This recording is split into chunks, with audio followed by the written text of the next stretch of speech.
Coucou, j'espère que vous allez bien. Alors aujourd'hui, nous parlons du service rendu en amour. Je suis Madame Auré Idrissou, sociologue et gestionnaire des projets et coach de vie.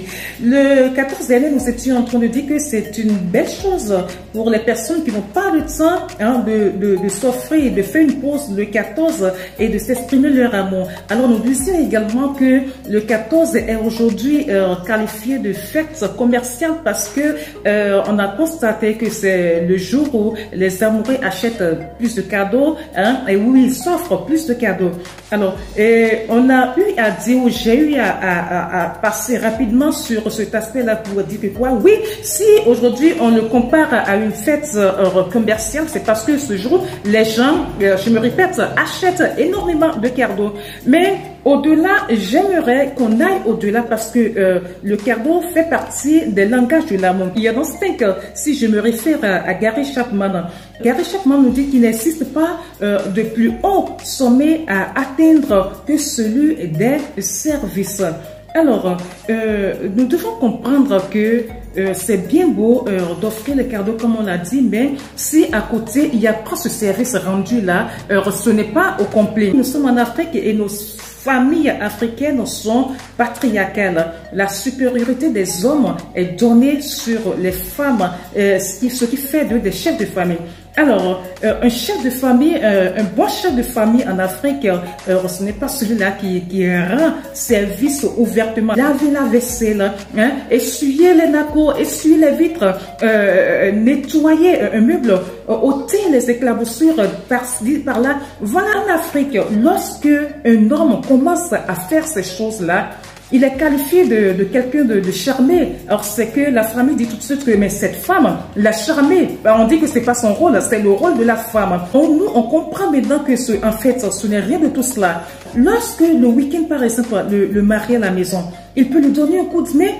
J'ai vu par exemple une scène hier, je crois, qui m'a titillé un peu. J'étais debout, je passais, et j'avais l'habitude d'acheter chez une dame. Elle a 3 enfants. Il y a le premier, le bébé qui est derrière son dos. Il y a le second qui est là, qui court dans tous les sens. Ils sont beaux de la voir. Il y a le 3e qui est malade. Ils sont revenus de l'hôpital et dit il n'y a pas 2 jours et qui pleure aussi. Mais à côté, le mari était assis avec ses collègues et il s'amusait, il rigolait. Cette femme, son activité générative de revenus, c'est pour elle et pour sa famille. Et elle est là, elle peine, elle est dans la peine. Et elle soupirait après son mari. Elle aurait aimé, et quand elle a ouvert la bouche, elle a dit, mais si seulement il pouvait venir m'aider à garder cet enfant. Et il y a une autre à côté qui a dit, mais quoi, elle a bloqué moi. Alors, chez nous, ça veut dire quoi, qu'il ne le fera jamais.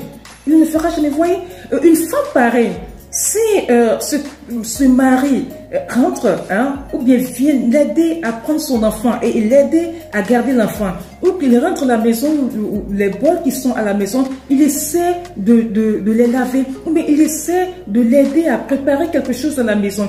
Est-ce que cette femme-là ne sera pas contente?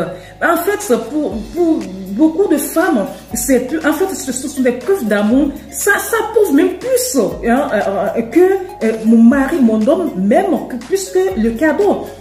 Du moment où l'homme n'est pas le toutou de la femme, ou c'est pas du lundi au vendredi que la femme le demande. D'ailleurs, le service rendu, on ne demande pas, c'est la personne elle-même qui se propose de faire ces choses-là. Donc, oui, cimentons nos amours, couvrons nos femmes de cadeaux, mais au-delà des cadeaux, ayons le temps pour se rendre mutuellement des services. La femme également, il y a des hommes qui reviennent à la maison, tout ça. Il y a des femmes qui ont des masters, qui sont allées à l'école, mais qui sont à la maison. Pourquoi? Peut-être parce que le mari a demandé qu'elle reste à la maison. Ces femmes qui sont à la maison, de temps à autre, elles peuvent aider le mari. Il y a telle saisie à faire, il y a telle chose à faire. Sans qu'il ne le demande, on peut proposer, mais chérie, mais moi, est-ce que je peux t'aider? Est-ce que je peux t'aider à faire ci? Est-ce qu'il y a telle chose? Est-ce qu'il y a telle chose à corriger? Est-ce qu'il y a un test que je dois corriger? Mais on peut le faire. Donc, on se propose des services comme ça qui vont ravir l'autre. Pour ceux qui le font déjà, c'est bien. c'est une belle chose.